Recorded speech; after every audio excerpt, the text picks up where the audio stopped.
मुन्ना ये चूचा क्या करेगा इलेक्शन में। ये उस्ताद किसर साहब हैं, इस वक्त मैं इधर आया हुआ हूँ मदरसे के पास, यहाँ बच्चे पढ़ते हैं। उस्ताद जी मिल गए, उस्ताद जी कहने लगे नलका खराब है, करसे से किसी ने नहीं बनवाया, ना कोई बनवा के देता है, मेरे पास पैसे नहीं जमा होते। मेरी ताकत का अंदाजा करना है। मैं इस नलके से कहूंगा चल चल, ये चलना शुरू हो जाएगा। इसकी जुर्रत है ये पानी ना निकाले, तोड़ नहीं दूंगा। मैं MP हूँ, तो मजाक नहीं हूँ। तय शाम को पहले पानी ना गजा, तू नहीं बचता।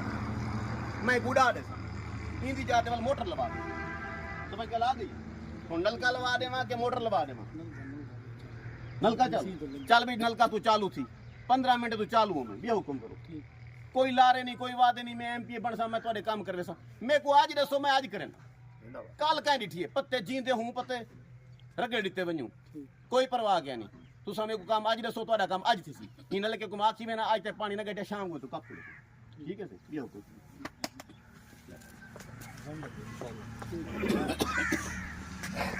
ठीक है साहब।